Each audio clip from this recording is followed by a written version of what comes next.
নমস্কাৰ, আপোনালোকে চাবলৈ আৰম্ভ কৰিছে আৰকে নিউজ। এই মুহূৰ্তত দিবলৈ লৈছো ৰাতিপুৱাৰ কেইবাটাও গুৰুত্বপূৰ্ণ খবৰ।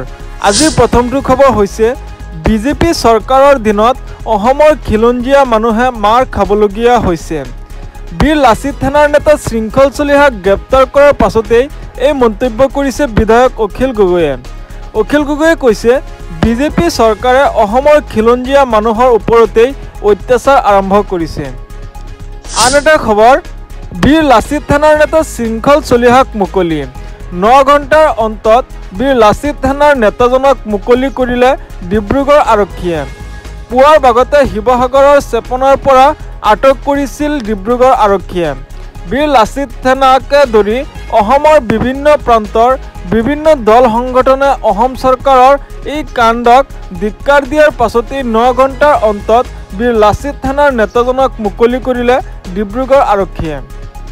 পৰৱৰ্তী খবৰ, চৰকাৰ সলনি হ'লে কেইবাটাও গোচৰত জেলত যাব লাগিব মুখ্যমন্ত্ৰী ডক্টৰ হিমন্ত বিশ্ব শৰ্মা। মুখ্যমন্ত্ৰী হিমন্ত বিশ্ব শৰ্মাৰ বাবে কঠোৰ ব্যৱস্থা গ্ৰহণ কৰিব কংগ্ৰেছ চৰকাৰে। কি ধাৰাত হিমন্ত বিশ্ব শৰ্মাক গ্ৰেপ্তাৰ কৰা হ'ব সেই কথা উল্লেখ কৰিছে কংগ্ৰেছে। প্ৰথম, লুইচ বাৰ্জাৰ কেলেংকাৰী। লুইচ বাৰ্জাৰ কোম্পানীৰ পৰা 6 কোটি টকাৰ উৎকোচ লোৱাৰ অভিযোগ। দ্বিতীয়, শাৰদা কেলেংকাৰী।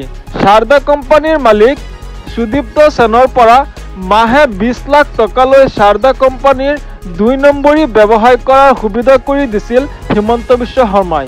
তৃতীয়, মানবেন্দ্ৰ শৰ্মাৰ হত্যাৰ গোচৰ। চতুৰ্থ, আলফাৰ নামত ধন দাবী কৰাৰ গোচৰ। পঞ্চম, হিমন্ত বিশ্ব শৰ্মা থকা কটন কলেজৰ ছাত্ৰবাহত অসম আৰক্ষীয়ে ৰিভলভাৰ উদ্ধাৰ কৰা গোচৰত। ষষ্ঠ, PPE কিট কেলেংকাৰী। সপ্তম, ফ্লাইঅভাৰ কেলেংকাৰী গোচৰত গ্ৰেপ্তাৰ হ'ব হিমন্ত বিশ্ব শৰ্মা। কেইবাটাও ধাৰাত জেলত ভৰোৱাৰ হুংকাৰ দিছে কংগ্ৰেছে। এনেধৰণৰ খবৰ নিতৌ পাবলৈ চেনেলটো ছাবস্ক্ৰাইব কৰি ভিডিঅ'টোত এটা লাইক কৰি দিব। ধন্যবাদ।